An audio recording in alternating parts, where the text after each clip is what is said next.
जी नमोस्तु महाराज जी। ये मेरा प्रश्न नहीं, मेरे मन का दुख है जो आज समाज में जहर की तरह फैल रहा है। जो कांजी पंथी, मुनि पंथ, 20 पंथ, 13 पंथ और घर घर में मतलब दो विवाद इस चीज का लिए चल रहा है। हमारा धर्म तो करुणामयी है, शांति प्रधान है, तो फिर हमारे घरों में शांति कहाँ है इन सारी चीजों को लेकर? बहुत बढ़िया प्रश्न है। ठीक बात है। जो धर्म को नहीं समझते हैं वो पंथवाद का तांडव करते हैं। सच्चिदानंद भगवान महावीर स्वामी ने जिस धर्म का प्रतिपादन किया है उस धर्म में कोई भेद नहीं है। न दिगंबर, न श्वेतांबर, न बीसपंथी, न तेरापंथी, न कांजीपंथी, न मुनिपंथी। ये विकार है लोगों के अहंकार का। जब लोग किसी भी धार्मिक क्रिया को युगो बना लेते हैं तो उस पर वो कट्टर हो जाता है, और जब उस पर कट्टर होता है तो वो एक पंथ, एक विचारधारा को चलाने लगता है, और जिसका परिणाम होता है कि समाज टूटती है, समाज को हानि होती है, वो दया करुणा मिट जाती है। मंदिर में भी लोग गाली देने लगते हैं, मंदिर में भी लोग मारपीट करने लगते हैं, एक दूसरे के दुश्मन शत्रु बन जाते हैं। तो ये जो चीज है ये अहंकार का विकार है, और काल का प्रभाव मान लो, पंचम काल है तो इस काल का प्रभाव भी है।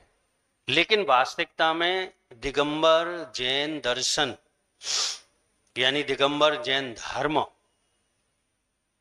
अगर सही तरीके से लोग समझें तो मनुष्यों से क्या, पशुओं से क्या, अपने ही मन में किसी प्रकार का भेदभाव उत्पन्न नहीं हो सकता, क्योंकि ये धर्म भेदभाव को समाप्त करने वाला धर्म है। ये वाद विवाद को समाप्त करने वाला धर्म है। ये पहचान कराने वाला है कि वास्तविकता क्या है, और जब वास्तविकता को पहचानेंगे तो सब एक जगह रहेंगे, एक धर्म के नीचे रहेंगे, एक विचार में रहेंगे, एक भावनाओं में रहेंगे। अपन व्याख्या करें कि ये कैसे बना, ये कैसे बना, तो आप जब इसका अध्ययन करेंगे तो आपको सीधा सीधा अहंकार समझ में आ जाए। दिगंबर से श्वेतांबर क्यों बने आपको समझ में आ जाए, अहंकार था। कांजीपंथी कैसे बने स्पष्ट समझ में आ जाएगा कि अहंकार था। ये 20-30 पंथ का क्या है, 20-13 पंथ का झगड़ा क्यों है, सिर्फ अहंकार का कारण है। और अगर ये अहंकार विराम ले लेता है तो कोई झगड़े नहीं है। ये 20-30 पंथ का क्या है, 20-13 पंथ का झगड़ा क्यों है, सिर्फ अहंकार का कारण है। और अगर ये अहंकार विराम ले लेता है तो कोई झगड़े नहीं है, क्योंकि अहिंसामयी हमारा धर्म है, वात्सल्यमयी हमारा धर्म है, एक दूसरे को लेकर चलने वाला हमारा धर्म है, एक दूसरे के प्रति शुभ भावना प्रेषित करने वाला धर्म है। यहां तो हम सोच भी नहीं सकते, चींटी के बारे में भी अशुभ नहीं सोच सकते, तो हमारे साथी, हमारे समाज के लोग, हमारे साथ में रहने वाले, हमारे पड़ोस में रहने वाले के संबंध में हम बुरा कैसे सोच सकते हैं? तो जो आप बता रहे हो ये धर्मात्मा नहीं है, जो ऐसा करते हैं वास्तविकता में अधर्मात्मा है। इनका अहंकार सिर पर चढ़ के बोल रहा है, इसलिए पंथवाद, जातिवाद, धर्मवाद का फैलाव कर रहे हैं। गलत है, इनकी दुर्गति होने वाली है, इनको सदगति तो नहीं होगी।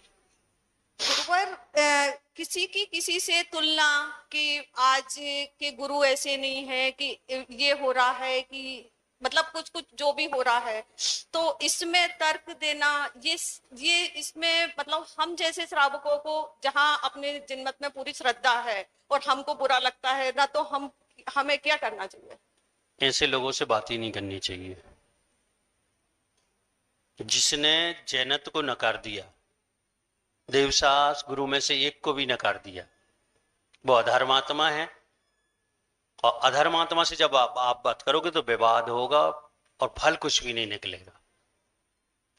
विपरीत व्यक्तौ मध्यस्थ भावम, ये विपरीत व्यक्ति वाले लोग हैं, तो ये इनके पास ना बैठो, ना इनसे बात करो। और अगर ये आपसे बात करते हैं देवसास गुरु में के संबंध में कोई ऐसी वैसी, स्पष्ट कह दो, चाहे पति ही क्यों ना हो, चाहे भाई ही क्यों ना हो, चाहे पुत्र को क्यों ना हो, कि माता पिता ही क्यों ना हो, कि इस संबंध में मुझसे कोई बात मत करना, क्योंकि आप विपरीत वृत्ति वाले हो और मेरा आपसे मध्यस्थ भाव। संकलित करने से कोई फायदा नहीं।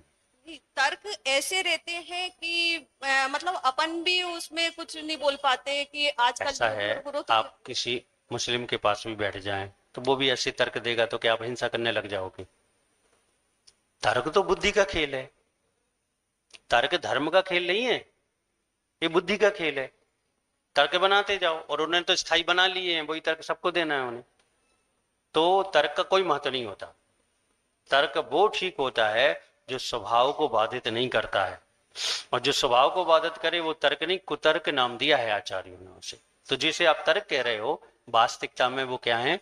कुतर्क हैं, तर्क नहीं है।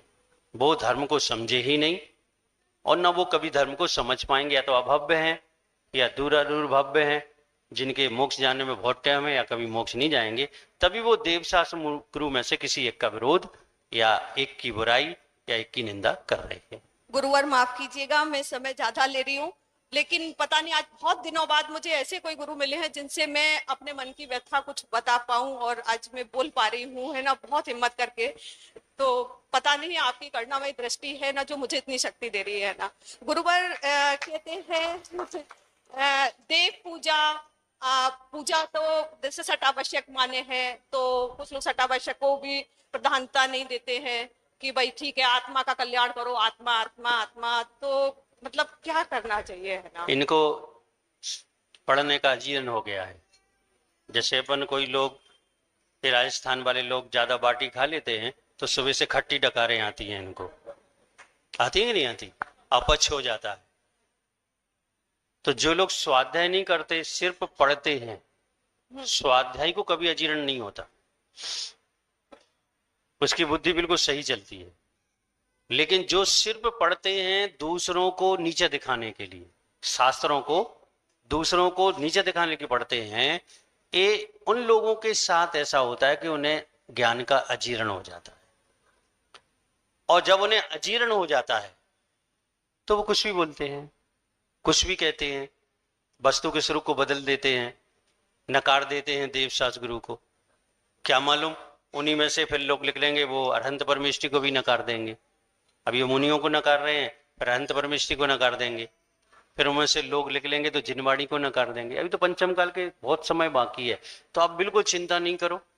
आप तो कट्टरता से, संपूर्ण दृढ़ता के साथ देव शास्त्र गुरु के भक्त बने रहो, और यही मार्ग है मोक्ष का, यही मार्ग है मोक्ष मंजिल का।